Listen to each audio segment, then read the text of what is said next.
approach to how I try to get a handle around the structure of Glorantha mythology in a way that manages to keep, regardless if I'm writing about lunars or Orlanthi or Fonridians or Krallarelids or whatever, it maintains a constant structural integrity from culture to culture to culture, but at the same time is able to feel like a different take on that. And this is something that I occupy a fair amount of my time. Ken is laughing at me. Because we have a few basic beginning observations about Glorantha. It's not the real world, and as a result, in our own real world, to the extent that you buy into there being any sort of a core monomyth, it's pretty darn simplistic.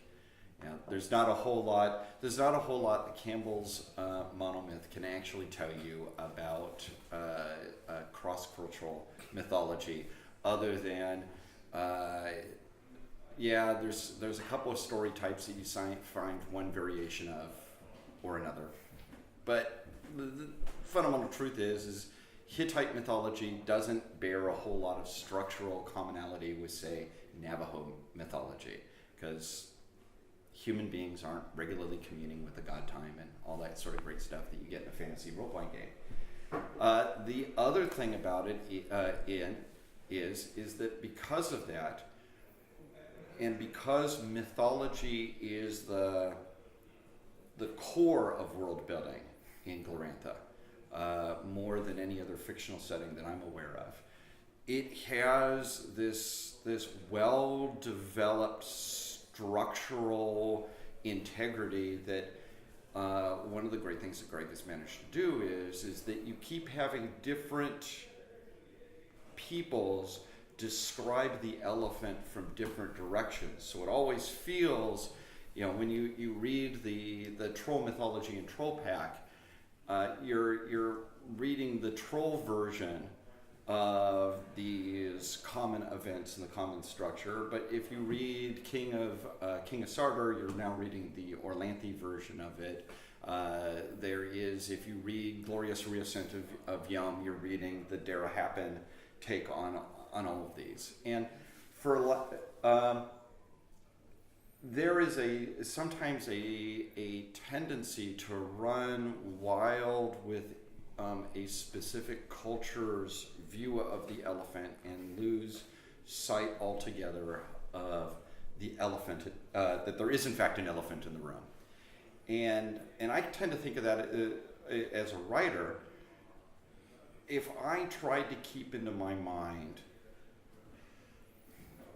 Glorious Reascent as its own thing, the Orlanthi mythology in King of Sardaur as its own thing, the Anacosiad as its own thing, I'd very quickly go insane.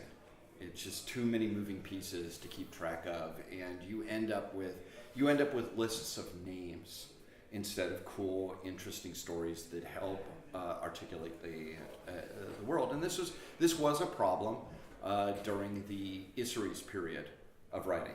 Is that often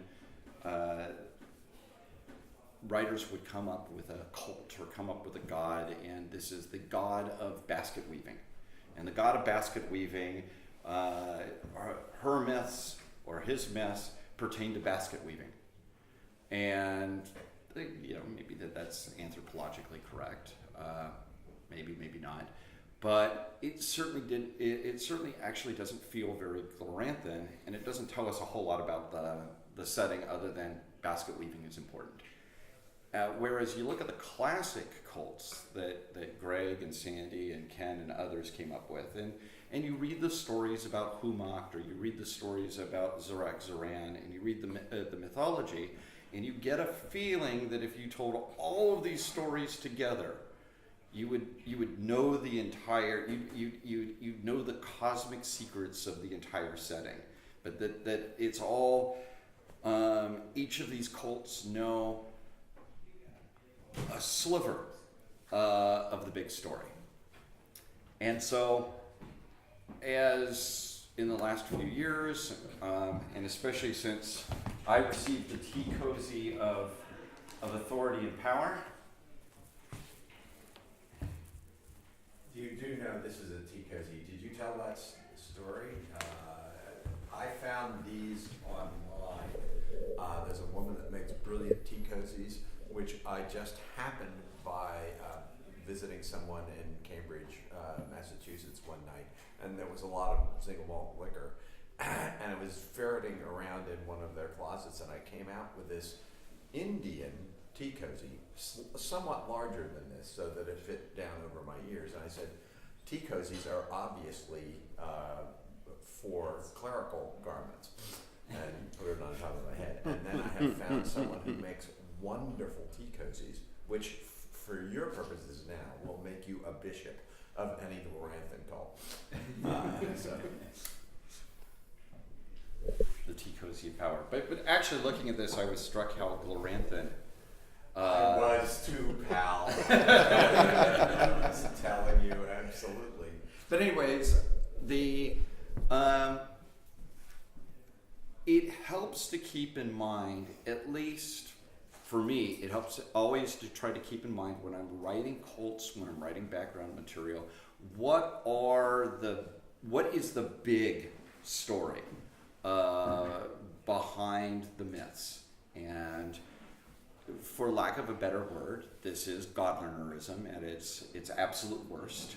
But the thing about Godlearner is, the Godlearnerism approach is it actually makes the setting manageable as a writer, it makes the setting manageable as a GM, it makes the setting manageable as a player, and then for your particular Glorantha, you can bolt on little cool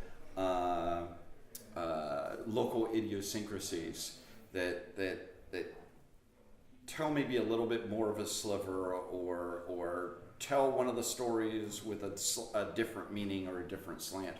But again, it's much easier to try to keep that the core thematic structure in your mind. And so what I tend to view it as and maybe this is because of HeroQuest and RuneQuest, but I boil it down to certain sets of runes. So you have the first rune story that you have being told over and over and over again in Glorantha is the elemental pillar, the cosmic mountain, the conflict between the elements, or the progression through the elements. We start with darkness, then we have a flood that covers the world. Out of the waters comes the earth, and the fire, and the sky is the dome above. These two give birth to this, and this causes everything to get all screwy and complicated. And then you get to throw in into time.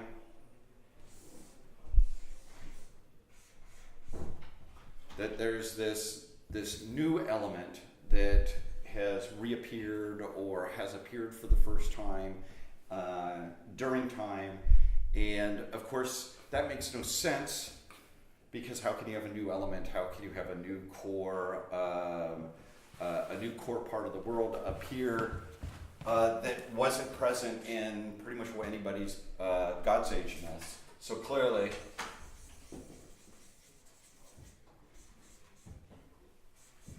that's our good friend Chaos coming in, lurking behind the scenes with a new mask.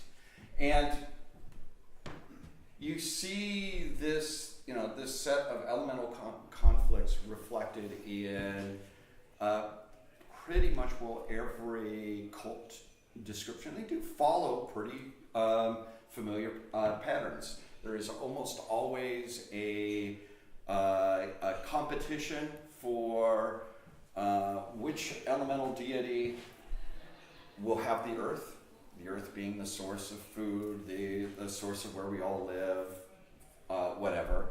And you have, and I know this because I made sure it was in the Guide to Glorantha, you have almost every culture having some variant of the conflict between fire and air.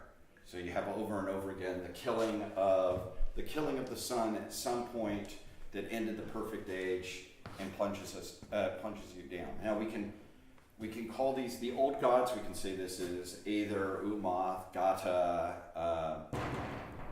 Come on, people. We've got a lot of lore. Is this Zaramaka or Sramaka? I guess that's what you guys know.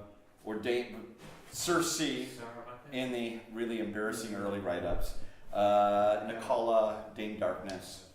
You could call it that, or you see those same conflicts repeated again with the new gods of Yelm, Orlanth, Nalda, Magasta, Kiger Lighter, or whoever we want to call as our darkness deity. Is it Zaramaka? And then you have another way of looking at it, whereas Glorantha is constantly a set of dualities and a pair of twins that are opposites of each other. You have life and death, we have disorder and harmony, movement and stasis, illusion and truth. And so you know, one way of thinking of that is it's like the yin and yang. You have a constant over and over in Gloranthan stories.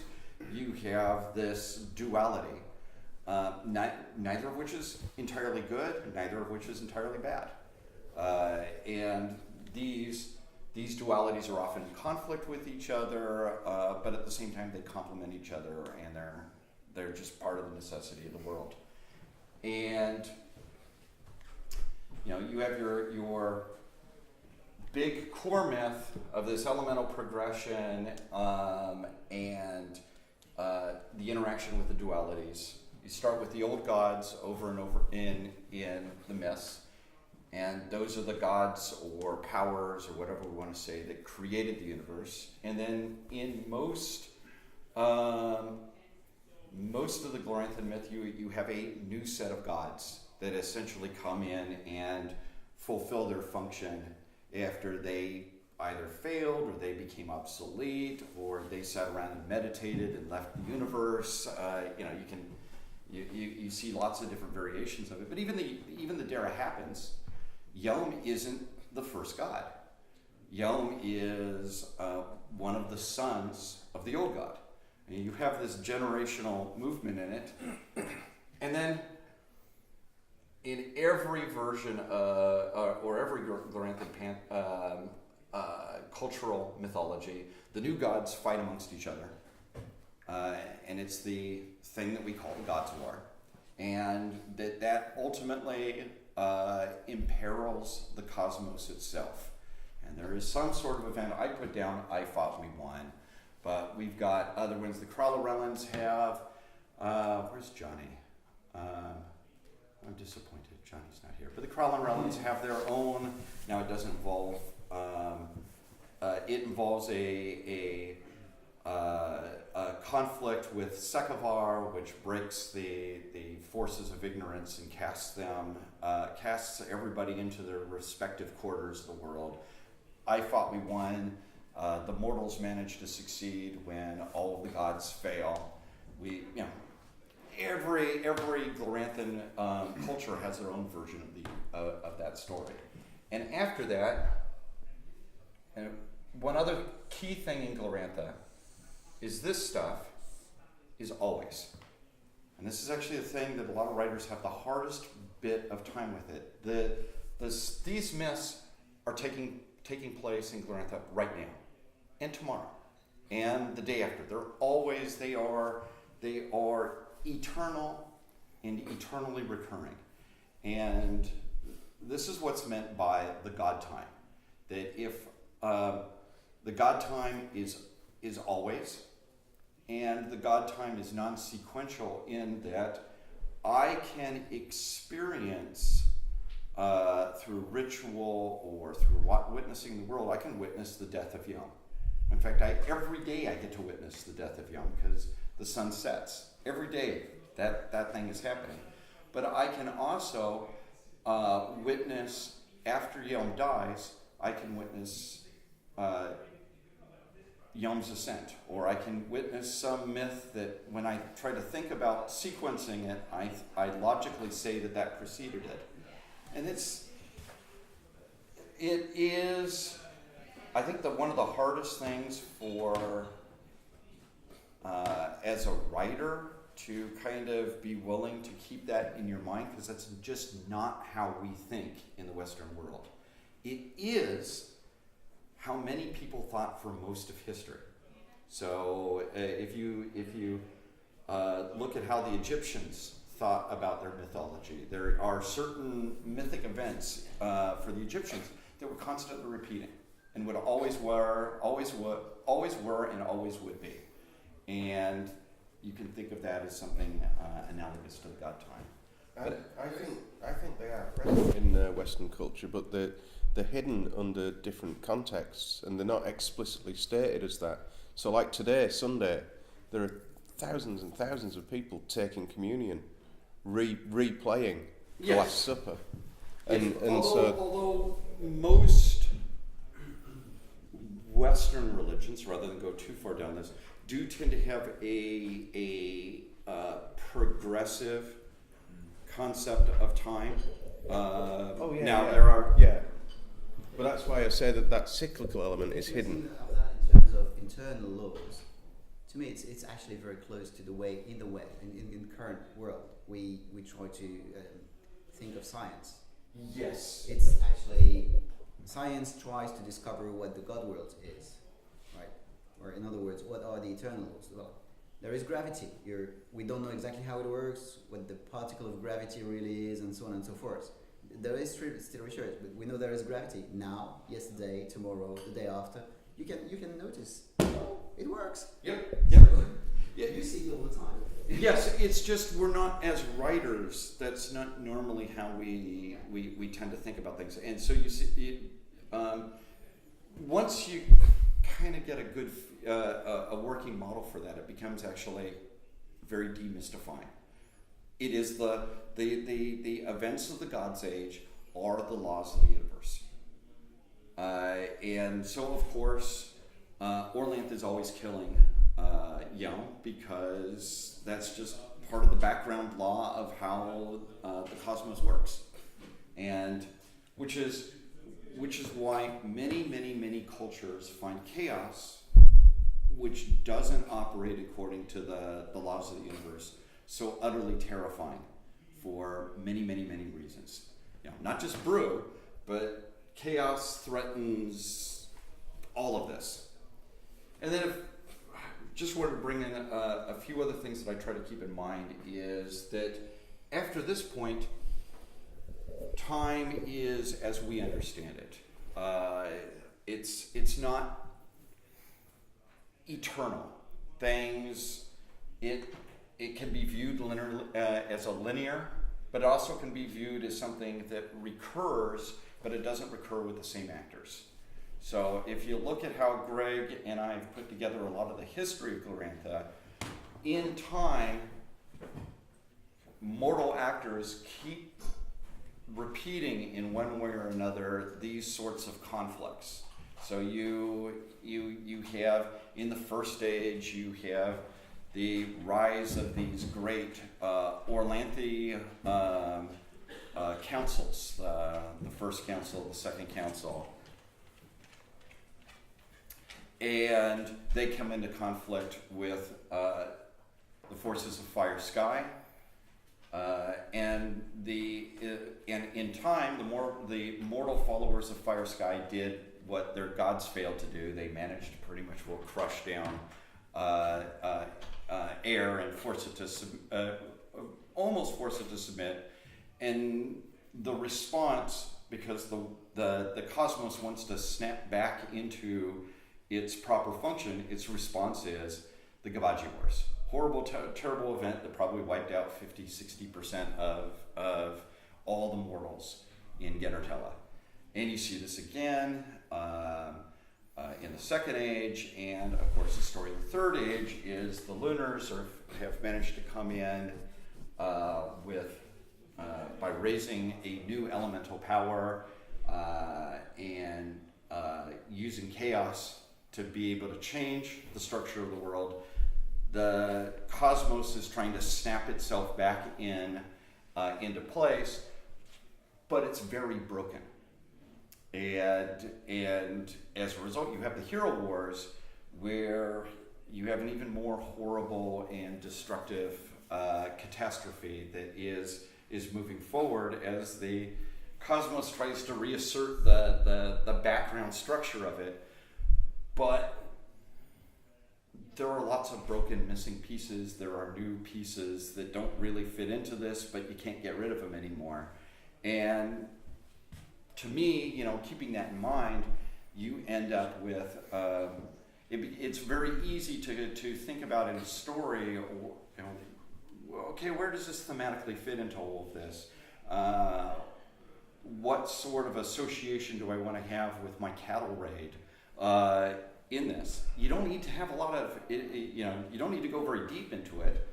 And players start running around with actions that are deeply mythically resonant, and they may or may not know anything about Glorantha before the session, because they don't need to, because you as a writer have kind of thought about how do I present these themes at a fairly simple level. Because you notice we haven't been talking about weird, huge lists of names or very esoteric bits of Gloranthan lore. This is just all archetypes. This is Jung. This is a pretty easy stuff to juggle.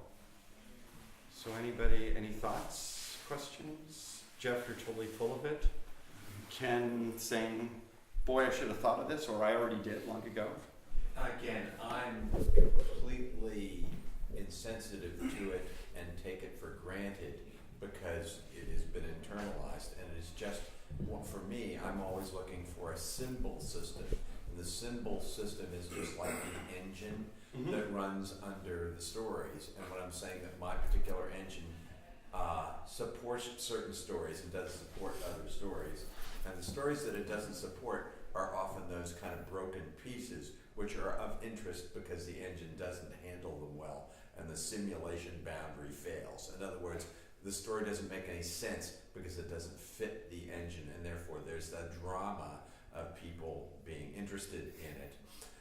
Maybe to fix it or not to fix it, or just being curious.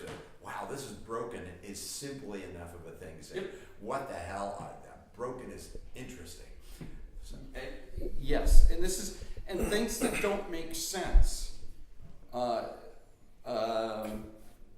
don't make sense based on the player experience, are often some of the most wonderful moments in Glorantha. So we've all played Snake Pipe Hollow, right? The whole background story of the giant maggot and the chaos killing the storm god and the earth queen and the little survival bits of the deity. Of course, it all echoes into this. There you have the marriage of air and earth. You have chaos coming in and threatening it, but it's all weird, and there's maggots coming out of the walls, and boy, is this just cool and weird and awesome. And it takes what actually is on paper a pretty mediocre dungeon crawl and turns it into something it is. I mean, you've got a bunch of brew. in its time, it was what it needed to be. Yes, but it's still the thing is, even though the dungeon crawl bits of it are kind of might feel a little hokey. Why are there brews, ogres, scorpion men, all in this little bit here? What's and a giant?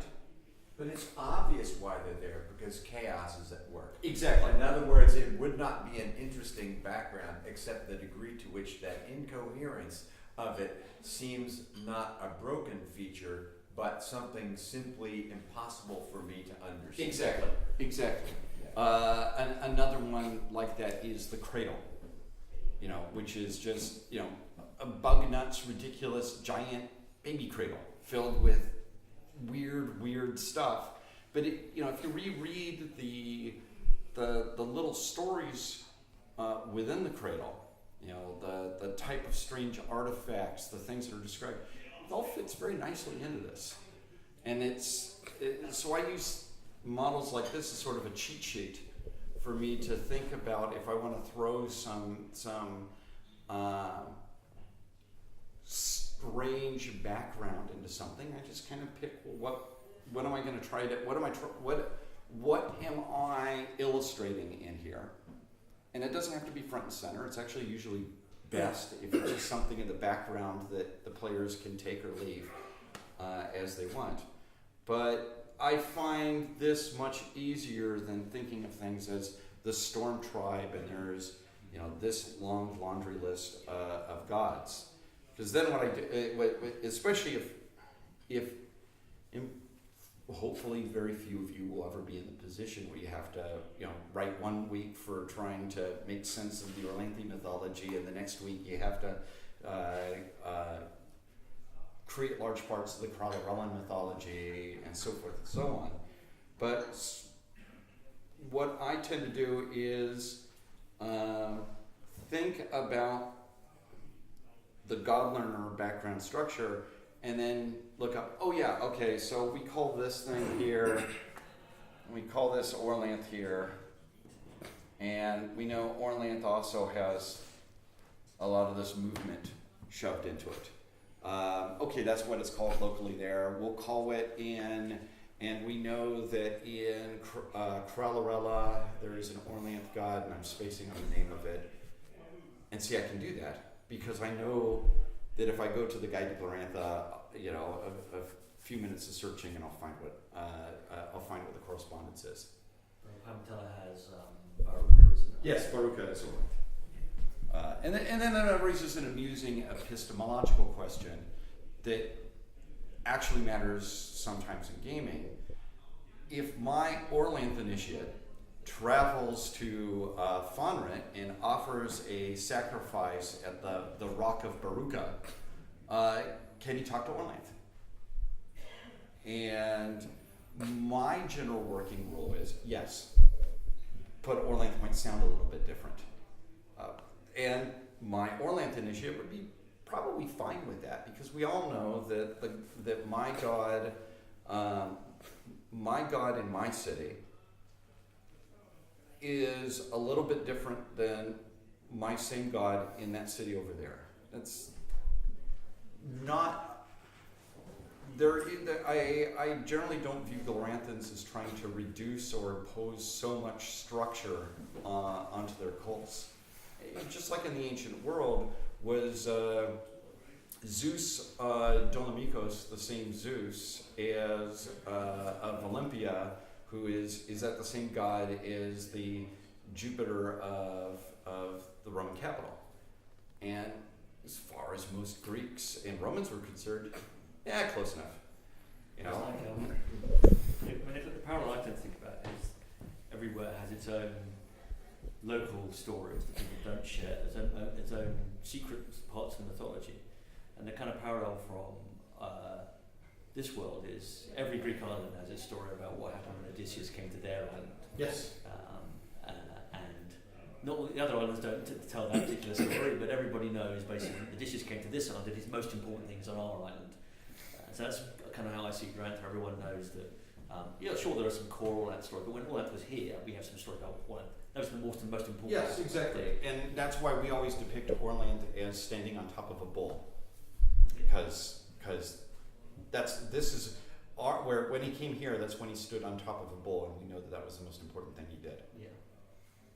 The other thing, Jeff, I wanted to ask about here is, I apologise, I was 5 minutes late, so you may have started with it, but the notion of mysticism, how does this? I don't like the use of the word mysticism as was applied in Hero Wars or as is applied by various rule systems, because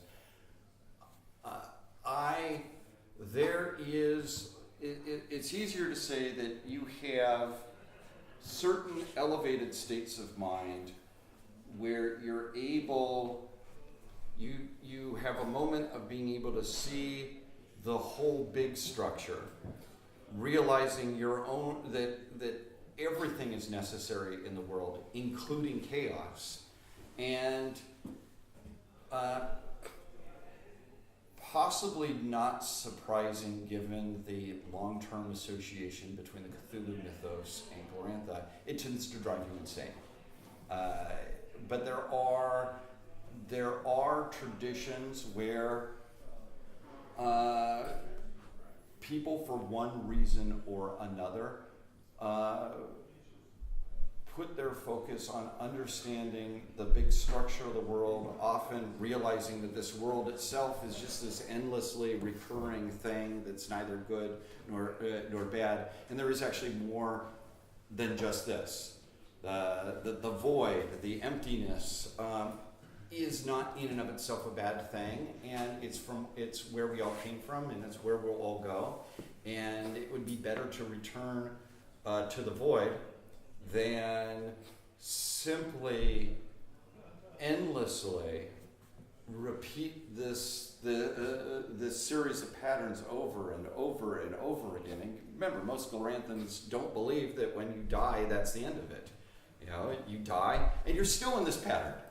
You know, you go to the underworld, stuff goes on in the underworld. Most Gloranthan cultures think at some point your spirit returns back to the world of the living, and you're stuck in this over and over and over again. Again, very much the parallels with Hinduism and Buddhism. And so you have a number of traditions of trying to remove yourself from out of it, but I don't view that as a magical system. Right. So all the traditions might have developed over time paths which work towards a kind of deeper insight, which we might call mysticism, but they're all very like, you know, so the Atlanteans struggle with the draconic mysticism, but or the Stormwalkers, you know, you've got you know, old dudes like Ken who paint themselves blue, sit on top of a mountain, and try to become one with the wind. yeah. So That's mysticism, right? Sorcerer's a mystic, kind of that kind of thing. Like Ken. Just like Ken. It happens. Ken does it all the time. Without underpants. Without underpants. Of course not. But do we see then the universe with that notion? I'm less concerned maybe with how mysticism is depicted. I agree with you. I think that it's a path you can follow in any direction. But do we see it as a platonic universe, essentially, where there is this all in the middle, and what we see here are effectively the shadows on the wall of the cave, and that, in some sense, does that mean the kind of Western outlook, the Western philosophers, what they're doing is saying it's okay for us to manipulate these things because they are just shadows on the wall of the cave, and the invisible God is kind of in some ways their name for the all center. Yeah. So I tend to view the Malkians. Do you guys mind if because I love drawing little pictures. So with the Malkioni, I tend to view them as being fairly Gnostic in their approach. You have, you know, whatever you want to call the invisible God, the One, the Prime Mover, whatever, creates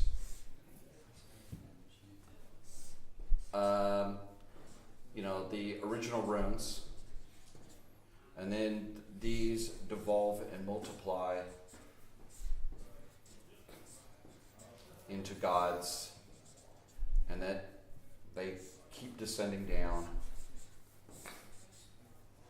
more gods, and it just is an endless series of devolutions. So maybe somewhere down here is the air god, the corrupted rune of air and movement, bastardized and reduced down, that's worshipped by the Thielans as Orlanth. And I just want to understand. So when you say these gods become corrupted and bastardized, is that because human minds, in trying to encompass the original runes, so effectively by the act of worship of this set of features generated the god almost in the eyes of the West? I think that most Westerns would say it wasn't even the limitations of humanity. It was the moment that the runes became aware of themselves, they created many creations. They combined with each other. They created lesser and imperfect copies of themselves. And that's this devolutionary process. Right. And so by the time we get down to these bastards, and that's the Malchione term that Greg always uses, Birth-eeny, which I believe just is supposed to mean bastard. By the time you get down to Orlanth and Yelm or whatnot, we're so far removed from the actual prime creation of the one that, yeah, of course it's perfectly acceptable to trap Orlanth within a web of logic and proper structure and make him do what I want him to do, because I may only be a mortal, making me super far down on the list of bastards. But thanks to Malchion, I have this moment of understanding of the real nature of things, and all this, all this offering of sacrificing and bowing and scraping and such to these devolved, imperfect copies of the original rune it's just not worthy of a man. A man should control the world through logic and willpower and force these things to do what you want, because I have the Gnostic insight into the true nature of the runes.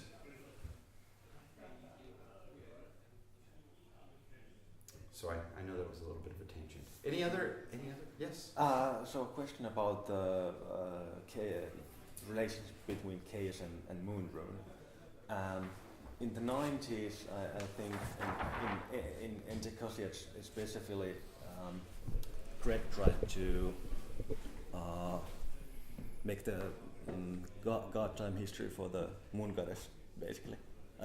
Well, the Anaclesia is actually more of an exploration of god time Earth myths. Yeah, but there has been projects to make the god time history for the moon goddess. I think there's been some tangents at least. But you mentioned that it's in the original thing that when you drew that there, you mentioned that it's just a mask for chaos. So how do you? Is that your view, I don't view it as a writer, or how do you? The moon time, do you try to balance them, or? I actually, my working theory for the lunars depends on what I'm working on at any particular moment, which seems entirely appropriate for the ever shifty lunar goddess. But I actually, right now, I tend to view that there was a blue planet in the sky in the god time. The blue planet, we all know, it's been pointed out over and over again, was a daughter or son of the sky god. The Zarathusa was one of the daughters. It was the daughter of Yelm. We have this blue planet, but we had a lot of planets in the sky too. And the blue planet gets killed or destroyed and falls to the earth. It falls to the earth. One place that it falls to the earth is the Blue Moon Plateau. Bits of it fell all the way from the Blue Moon Plateau out to the west, which is why you have little weird blue moon cults. And another bit of it fell down or was brought down by the Armale as a protectress. So you have that. The seven mothers and the red goddess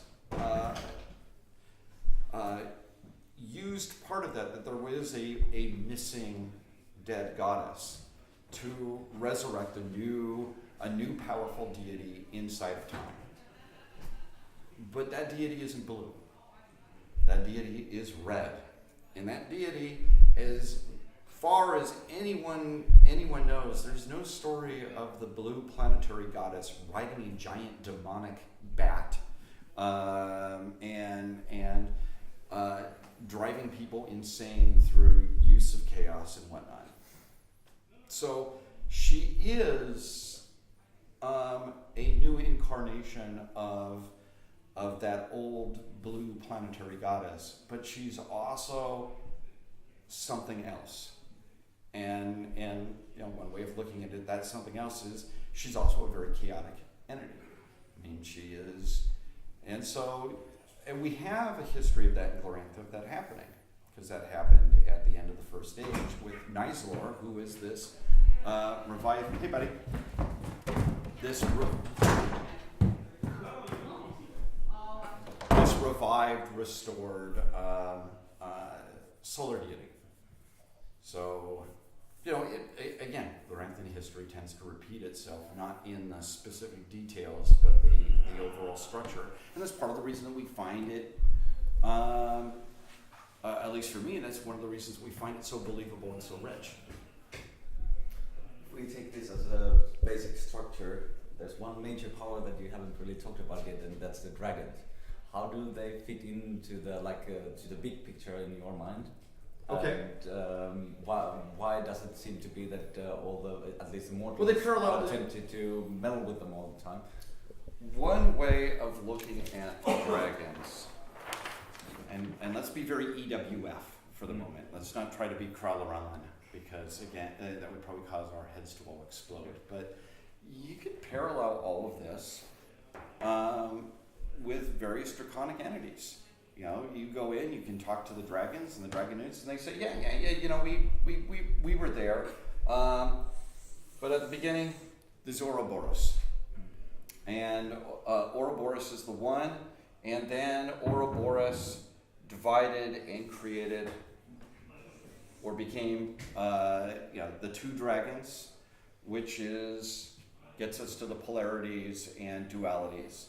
And we know that we go from cosmic dragon to grand ancestral dragon to ancestral dragon, down to true dragon, down to the current dreams of the existing true dragons. And in a way, doesn't that kind of sound like this? Except instead of these all being gods, the dragons will tell you, well, the true nature of the universe is these are dragons. It's dragons all the way down, baby. It's dragons all the way down. And they're right. They're also not human. And the dragonets that you're speaking to are the true dragons. They're right, but just like anything else is right in Glorantha, they're also only part of the story. And so there's a little bit in the Glorantha source book about dragonute mythology, which is basically an expanded version of the old article that Greg did in the dragonute article for Worm's Footnotes.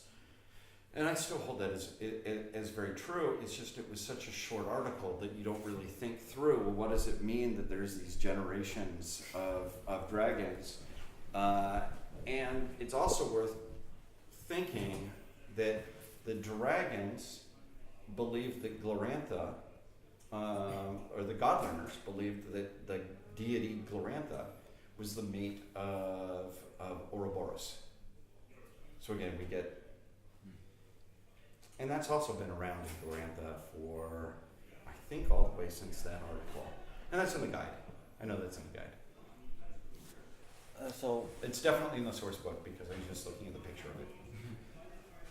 Continuing on that, so did the EWF guys have some sort of a Gnostic understanding like this? Yeah, they remember what the EWF started as? Is the EWF started as Orlanthe priests and Ernaldan priests and folk in Dragon Pass that got taught how they could communicate with dragons. And they would talk to the dragons, and the dragons would talk back to them. And the dragons said, most likely, some of the dragons, in response to questions, said, oh yeah, but this is, I was there at the creation, and this is how it went. And the good storm priests, this isn't necessarily incompatible with also offering worship to Orlanth, because Orlanth also fits within the scheme. And when Orlanth killed the dragons, you know, he actually wasn't killing the dragons in a because they were monsters. He was performing the atuma to let the dragon to let a dragon transcend to the next stage. Same event, same action, totally different set of moral statements about this. And the real world analogy of this is, who all knows the story of Indra and the dragon? Is it Tavitra? Yeah. So the original version, or the oldest recorded version of it, Finn, sorry buddy, is Indra goes off, fights the dragon, and kills him, brings back the rain. It is basically the Orlantha Anaroka story. How wonderful and awesome are you, Indra, for having saved us all and brought back the rains. There's a later version of it in the Upanishads where there's a complicating factor. Tavitra is Brahmin. He is of a higher caste of god than Indra, who is only a mere warrior god. And so Indra still has to kill the dragon because the rain is god or whatnot. But as a result of doing this, Indra is cursed for having killed a Brahmin. And actually, yes, it was necessary for Indra to kill Tavitra, but Indra was rightfully and righteously punished for doing this. And same people, same culture, just separated by time. Same story. Same thing happened with the EWF. And then, of course, like happens so often in Glorantha, and in my opinion, one of the great reasons of why Gloranthan stories have resonance is the individual priests that are learning this also discover they can get greater power. And initially, as always happens in Glorantha, they use their greater power for good, for nice things. But at a certain point, it becomes an end in and of itself. And going into that repetition of the old gods and the new gods, at a certain point, the priests proclaim that they are the new gods. Worship me, because I am just so much more awesome than the storm god standing on a bull. You know, look at me. I have all the powers that the old god has, and so worship me and grant me powers. And then the Dragonites decided that had gone a little bit too far, and that they didn't seem to understand the moral lesson, and had the leaders of the EWF all wiped out in essentially a night of the long knives. That was a long-winded way of answering the question. I hope I answered the question. Yeah, similar question, but on the Malkioni side, I fully get it, the story of the devolution and so on, and it explains quite nicely the way at least the Godlearner, the Rustelli, sort of came to the conclusion that they could exploit the godly world and whatever. What I feel is, I mean, maybe it's just me missing or not so well described in the guide and so on, is, I mean, all these stories that they still have social myth, right, which probably somehow correspond to their like detailed myth of what happened to the Birth-eeny and what the cyclical did and so on and so forth. And they also have like Malkioni myth, the social myth of the first city. They don't have myth, they have philosophy. Yeah, exactly. Philosophy. It's not myth, it's philosophy. It's Exactly. logic. It's logic, Patrick. It's logic, absolutely. But I think there is again the same like richness of probably among the Malkioni of, well, like you mentioned with Indra, right? You can take the same story in very different ways. You can tell it as the Prometheus story, or as a righteous fighter story, or whatever you want to take it. And I think I don't know if we have sufficient like details on this whole line of devolution among the Malkioni, or philosophical concept that they use, to actually also grasp like what would be the difference between the Rokari and the Restoli and some other esoteric schools among them, to really like map that to the social and philosophical concept that they have? Well, I mean, we've not written the Malchione book yet.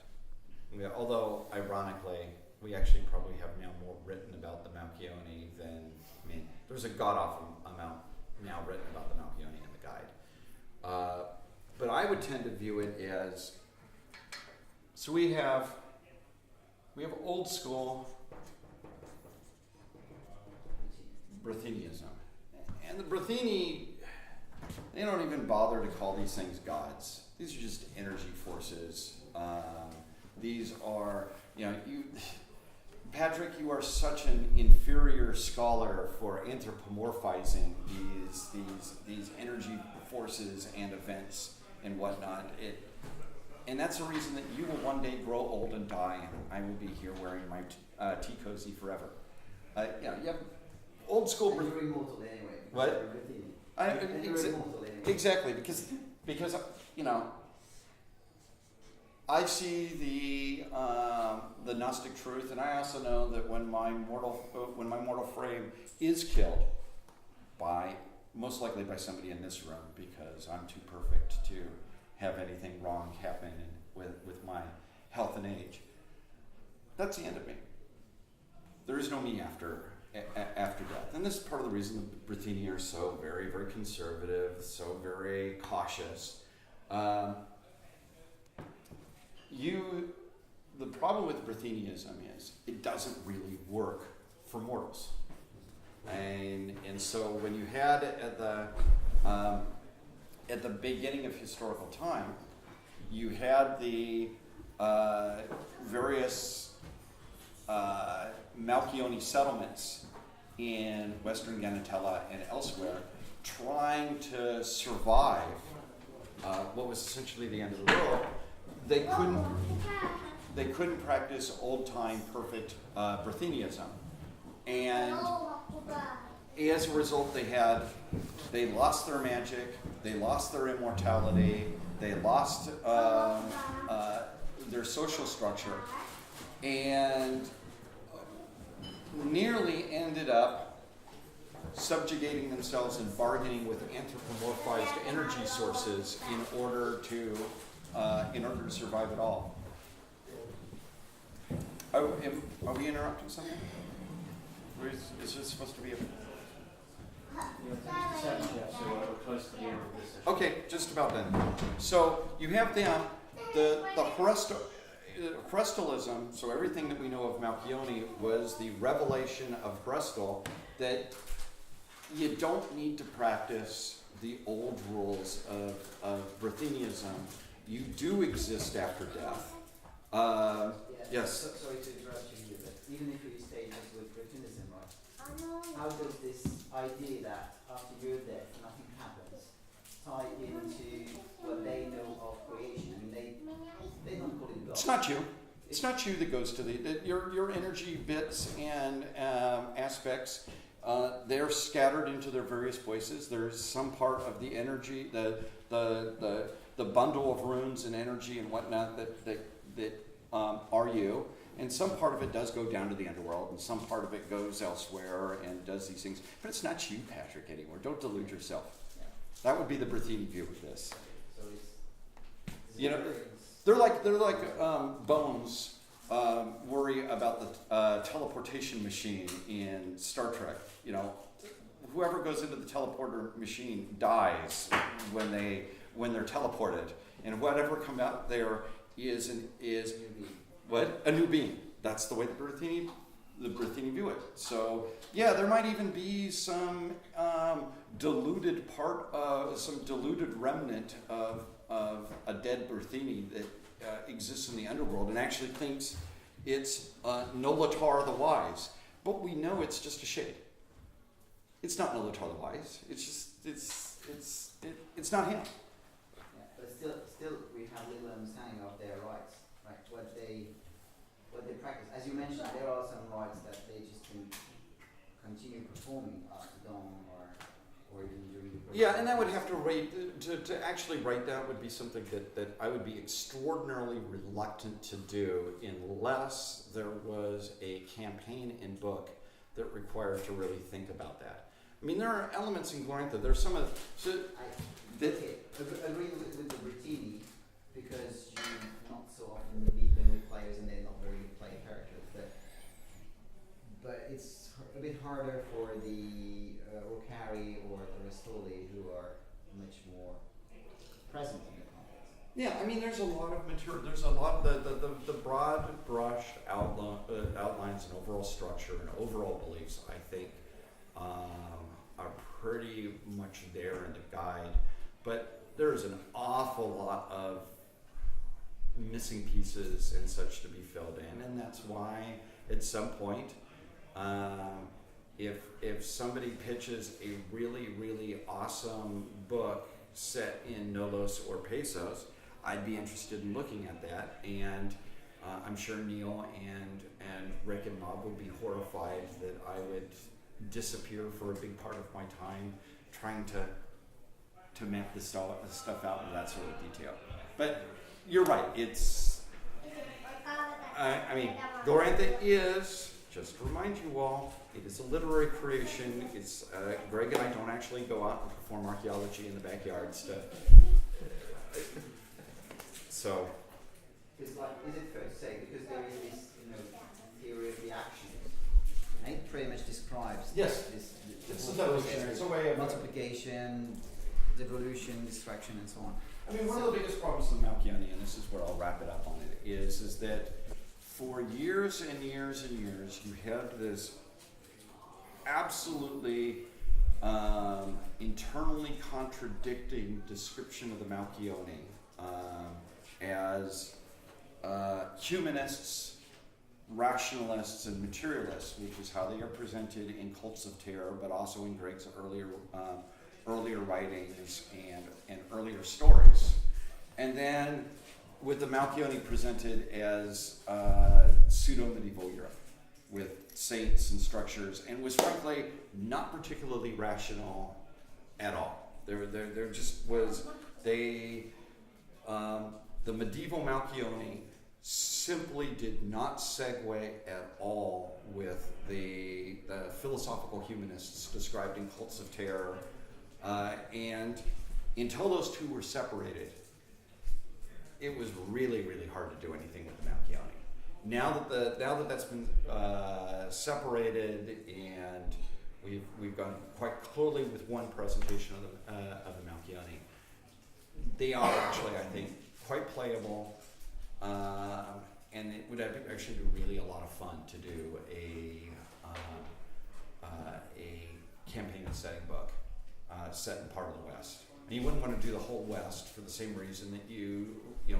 We focus on Dragon Pass and the core RuneQuest books. It would just be, you don't want to bite off that much. But I actually like the Rukari. I don't think that the Rukari is the bad guys in this. The Rukari are responsible actors because they know exactly who destroyed Soshnella. It was them. It was what happens when you start asking these when your wizards start asking these crazy mythological cosmic questions too often, that they end up blowing up the world. So control your wizards. Report bad wizardly behavior to the local watcher, because I don't know about you. I'm not a wizard, Ken, but I don't really want them blowing up the world again. Pretty much a good parallel with the E1 people have anyway. Yeah. Control your priest or get into trouble. Yep, exactly. People that play around with these sort of cosmic secrets, sane, normal people understand that they're not sane and normal. So anyways, thank you guys. I hope that was sort of interesting. Thank you. Thank you.